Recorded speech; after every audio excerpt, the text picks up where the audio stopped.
Hi, I am doctor Manika. I am consultant ENT at Livasa hospital Mohali. आज हम बात करेंगे कॉमन कंडीशन के बारे में जो इस सर्दी के सीजन में होती है कि लोगों का गला खराब हो जाता है, जुकाम हो जाता है। अब इस कंडीशन में आप क्या क्या प्रिकॉशंस ले सकते हैं? So the common things that you can do is कि आप अपना जब भी जुकाम हो आप ध्यान रखें कि पानी खूब पिए।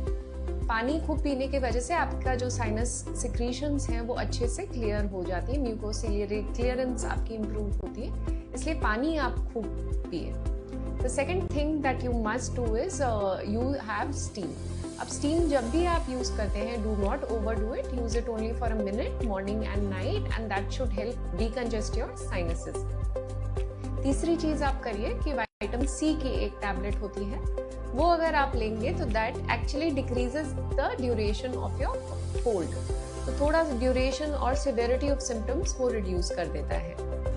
Fourth thing that you should do is have a lot of proteins in your diet, so include things like egg or lots of dal, have soups and nuts, so they will help aid in your recovery process.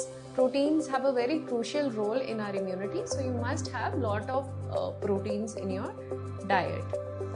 Now also you must actually ensure that you get adequate rest. The most vital thing in any viral problem when it is actually affecting you is rest. So ensure that you get 7 to 8 hours of restful sleep. अगर आप सो भी ना पाए तब भी body को जितना ज़्यादा आप आराम देंगे उतनी अच्छी आपकी रिकवरी होगी जुकाम के बाद। एंटीबायोटिक्स का खास कोल्ड में कोई रोल है नहीं, डॉक्टर्स काफ़ी बार दे देते हैं, पर इसका एक्चुअली इंडिकेशंस होती है कब हमें एंटीबायोटिक देनी है जुकाम सर्दी में। हर जुकाम सर्दी को आपने एंटीबायोटिक्स नहीं लेनी है, तो I would request all the patients not to take any antibiotic on their own, only if you are prescribed by a physician, he is possibly picking up certain signs, या तो पस पॉइंट उसको दिख रहा है या स्वेलिंग दिख रही है या आपका गला ठीक नहीं हो रहा, तो उस कंडीशन में आप एंटीबायोटिक लें वरना ना लें। अब what to avoid, this is also a very common question. So you should avoid gargling because it will actually increase your hoarseness. You should avoid having any spicy food and soda. So all these things you should avoid. अगर आपको जुकाम हो रहा है and गले में दर्द by chance हो रहा है तो soups and all do help you, but even आप warm liquids लेंगे तो that will help you. But a very common problem is कि अगर आपको गला दर्द हो रहा है और साथ में गला मतलब आपकी आवाज़ बैठ भी रही है तो लोग गागल्स कर देते हैं, दैट में actually aggravate your hoarseness. So do not do any gargling अगर आपके होर्सनेस हो रही है, अदरवाइज थ्रोट पेन में आप अगर गार्गलिंग करें तो दैट हेल्प्स यू।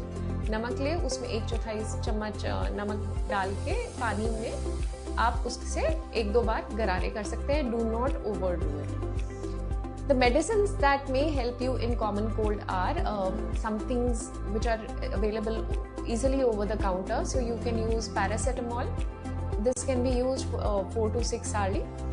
And उससे आपको अगर फुल ब्लोन बुखार नहीं भी हो रहा हो, जस्ट आपको हरारत हो रही हो या बॉडी में पेन हो रहा हो, तो that helps in relieving that. कई पेशेंट्स कहते हैं हमें बुखार नहीं हो रहा, डॉक्टर साहब आपने पैरासीटामोल क्यों दी, तो इसका बस बुखार कम करने में नहीं रोल है, ये इन्फ्लेमेशन को भी थोड़ा बहुत कम करता है, बॉडी को सेटल करने में हेल्प करता है। So you can start taking paracetamol. The other thing that you can take is levocetrazine. This is also fairly available over the counter. Levocetrazine के नाम से, fexofenadine के नाम से ये commonly आपको मिल सकती है। You can take it in the night. Also अगर नाक बंद हो रहा हो तो एक Otrivin नाम की ड्रॉप्स आती हैं जो आप यूज़ कर सकते हैं। You should take care that you're not using it more than 5 days. Otherwise इससे addiction potential होता है इन ड्रॉप्स में, तो 5 दिन से ज़्यादा ना यूज़ करें आप। When to contact your doctor? Basically, when do you actually go to an ENT doctor? Basically, अगर आपको lymphadenopathy हो रही है, गिल्टियाँ हो रही है गले में, या आपका मुंह खुल नहीं रहा गले में दर्द जुकाम के चलते, तब आपने कांटेक्ट करना, या आपको होर्सनेस हो रही है and it is persisting, and especially अगर आपका जुकाम सर्दी या गला दर्द 3 से 4 दिन से ज़्यादा persist कर रहा है, then you need to contact your ENT doctor. So thank you.